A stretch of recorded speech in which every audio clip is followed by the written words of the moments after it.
Okay, what's up, folks? It is Sunday, May 21st, 2017. We got to talk about the Isaiah Thomas injury. He's done for the rest of the playoffs.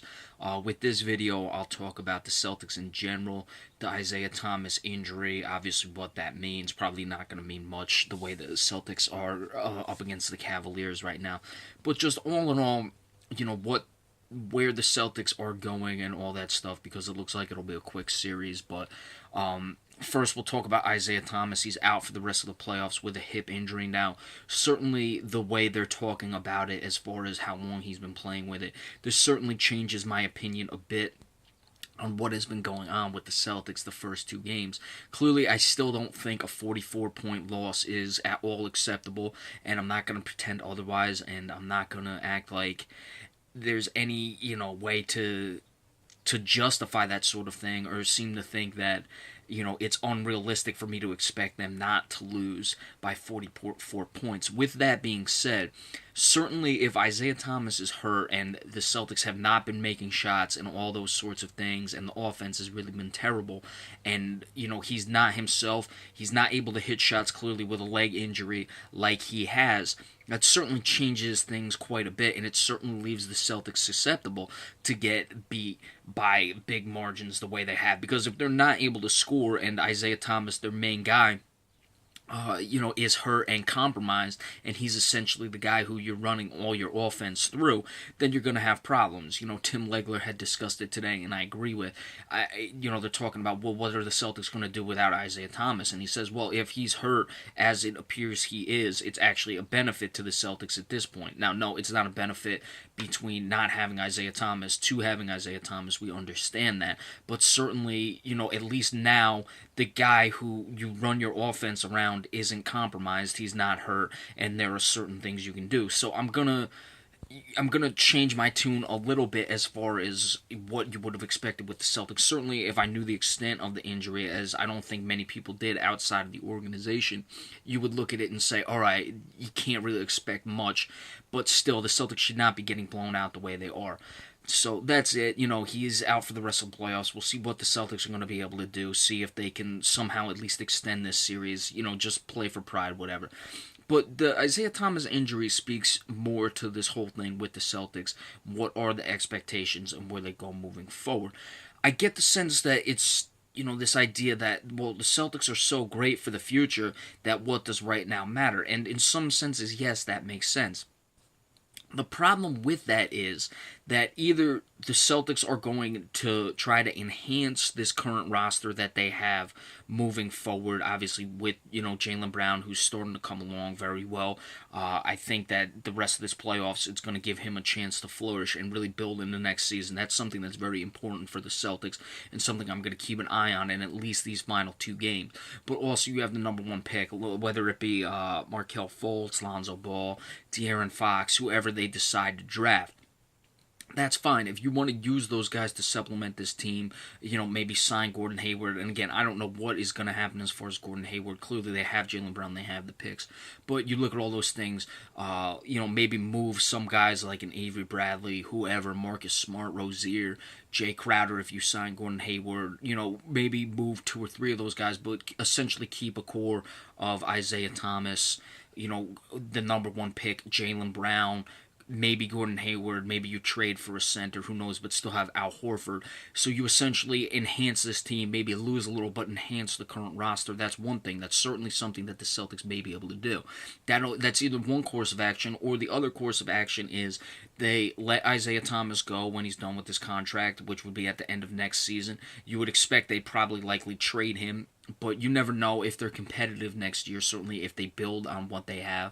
Let guys like Avery Bradley go, trade other guys. Again, if you sign Gordon Hayward, you would be most likely be getting rid of Jay Crowder. You try to make a bigger trade for a center. I'm not even going to imply that I expect this to happen, but if you try to make that big move, maybe package in that 2018 Brooklyn pick to try to get an Anthony Davis just to go all out. And again, I'm not saying that would or would not happen. I'm just, completely revamping things you still would have Al Horford, but essentially moving on from this current roster. It's either going to be one of those two things. You're either going to enhance this current roster, or you're going to completely move on from this current roster.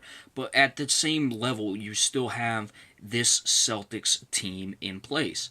Okay, you still have this team playing in the Eastern Conference Finals regardless of what happens in the future.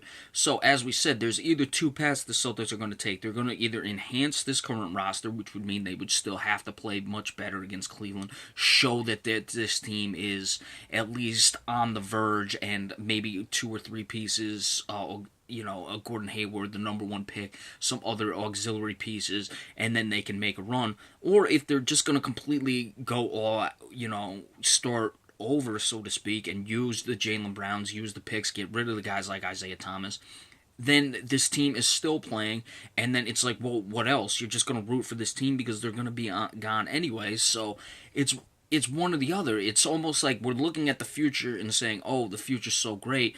Well, what does this matter? Well, it only matters in the sense that they are playing right now. And again, they may continue to move on with this roster. They may not.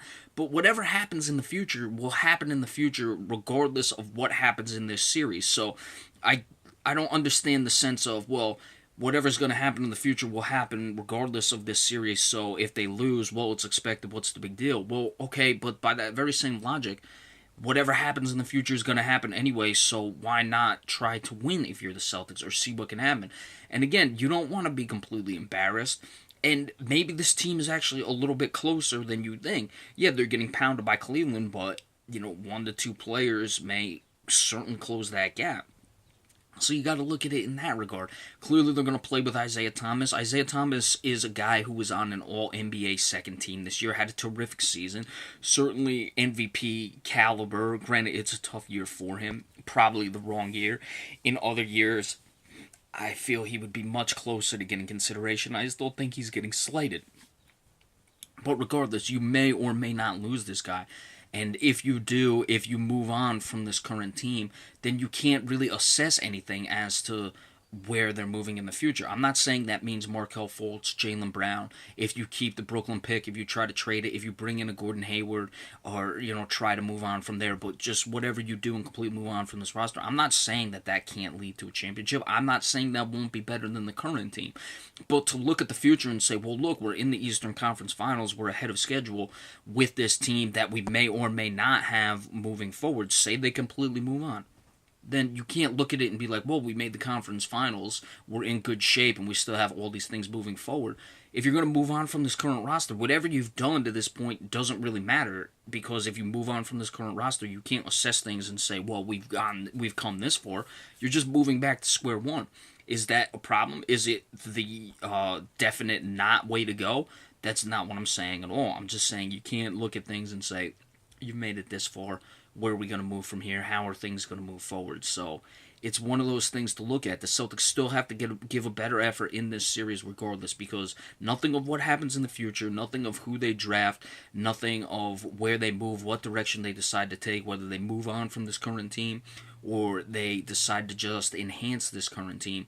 None of that is going to matter when they're playing Cleveland tonight, when they played the first two games. Now, like I said, with Isaiah Thomas being hurt, that certainly changes my outlook on the way things should have went those first two games. Clearly, it's much more expected, yes, I'll use the term expected, that the Celtics are going to get handled and handled pretty hard. If they're playing with or hurt Isaiah Thomas, who's just the complete key to their offense, everything goes around him. That doesn't mean they should lose by 44. Under no circumstances should that happen.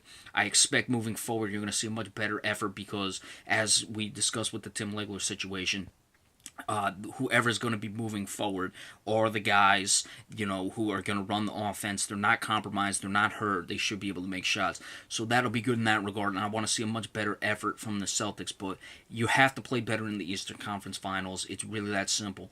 I mean, not to sound like a broken record, whatever happens, they're going to move on from this current roster or they're going to enhance this current roster. Either way, it's important if they're going to enhance this current roster to play well in this conference finals. It's not really that important to play well in this conference finals, but you might as well root for the team. You might as well do whatever because this team may depart anyway. So under whatever situation the Celtics have moving forward and whatever situation they have with their future, it doesn't affect and it shouldn't matter how they play in this series. So they should try to play well and try to win. All right, when that game goes final later, we'll give you the recap of that. I rambled on this one, I know, but we'll see you later. Thanks so much.